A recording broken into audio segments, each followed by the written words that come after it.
Right, so with me today I've got Dan Sabbagh, who is proprietor of www.beehivecity.com. Dan, quick view from you please on where big media is going over the next few years, because these are very challenging times. Look, there's no doubt that life is tough for big media. It's not disastrous, but it's tough. And there's a whole range of challenges that loom. For a start, you've got issues around, for example, for the free-to-air players, big issues around the state of the advertising market. So you've got an advertising market that, yes, we've enjoyed a fillip for the World Cup, but the World Cup's ended, and we're looking at a tough economic backdrop for the back half of 2010 and in particular 2011. So you've had an advertising market that's been difficult for some years, no respite coming up, so tough for ITV, for press of all kinds in particular. You've then also got, secondly, you've got an environment where consumer confidence is going to be a bit weak, so that makes it just tough broadly for anyone in the space whether you're buying CDs, DVDs, possibly pay TV subscriptions, although pay TV is proved very resilient. But nevertheless, a tricky environment for consumer confidence. You've then also just got the dynamic around the way the consumer is behaving is changing fundamentally. So you've really got an issue here around copyright and around piracy. And for all various media companies' attempts to really assert claims over copyright, quite legitimately in most cases, and quite legitimate and sound in principle, and propose some stiff penalties such as disconnection. The way the consumer is thinking, the consumers just really stop caring. And when you go online, and in fact you can manipulate, grab, copy and manipulate an image digitally really easily, for example, means that people will do it. And they can do the same for music, and increasingly they can do the same for video in short form and over time long form, in particular film. So again, you've just got an environment where consumers are increasingly not respecting copyright and therefore increasingly not paying for things, and that's tough.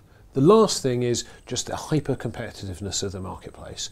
You've got every bit of media competing against every other bit of media now. There once sort of clear delineations between, I don't know, music and television, between print, between newspapers and broadcast are now being eroded. Everyone has a multimedia website.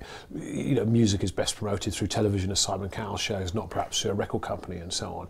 But you've also got incredibly intense competition for consumers' time. They've got a broad range of media choice, hundreds of channels of multi-channel television, but also they can mess around on Facebook or on Twitter. That's a powerful form of communication. And so people's time is being sliced up more and more finely. And so you just got, it's harder for the big organisations to cut through. All this is a pretty challenging landscape. Doesn't mean it's a disaster, but you know, there's no sign of an easy ride. If it's not disastrous for them, but it's very, very challenging, how's it looking from the perspective of the smaller players, people like you who are running your own media operation now? I think there's a lot of exciting opportunity. The hard part is turning that into sort of, you know, firm commercial reality.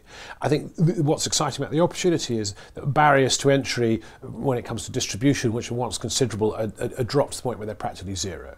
So, you know, aside from the very important part of my labour costs, the kind of underlying costs of running a website, a news website, for example, are relatively modest. I can do mine on sort of £30–50 a month.